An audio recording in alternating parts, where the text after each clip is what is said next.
Jeremiah 29, verse 11. As a Christian and as a believer in Christ, this verse has a big impact into my life. And in Jeremiah 29, verse 11, it says here, "For I know the plans for you, declares the Lord, plans to prosper you and not to harm you, plans to give you hope and a future." So, as I recall my life when I was in the Philippines, I hold on to this verse because in 2010, I graduated college. And then my life there, I still don't have the direction where to go, what to do. And then 2010, I graduated college as a teacher, and then I started to worry about my tomorrow. I need to apply a work. I need to practice my profession as a teacher. And then I prayed to God that He would give me this job. And then 2011 to 2016, I waited for 5 years just to have that job as a teacher. And then I was so thankful that I have the job, but I waited for 5 years, imagine that. So it was hard for me, but I hold on to that promises that God has a plan for me. And then when I got that job, 2016, this is the year that I will never forget. This is the year that my dad passed away. My faith, our faith was tested. We were all devastated. We don't know what to do. And we were all down because of that situation.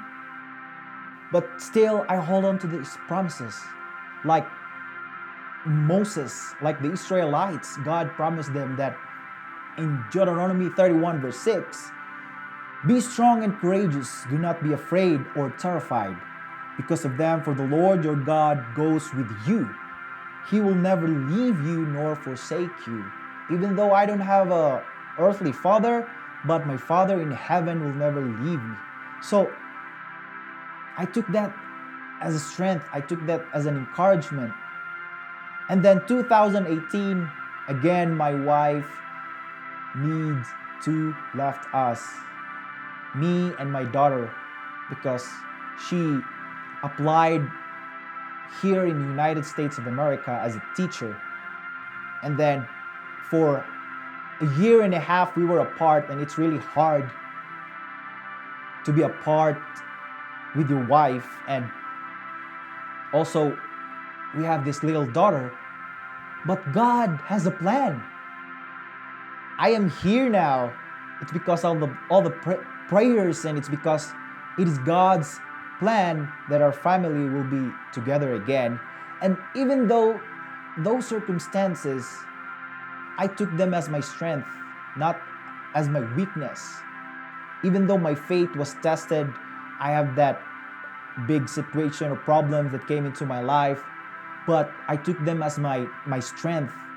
That makes my faith more bigger and bigger. My relationship to God grow bigger and bigger.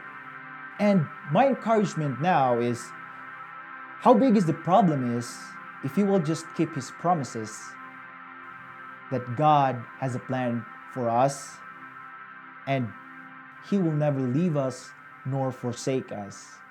Then you can say to yourself that you are victorious because you will overcome those circumstances.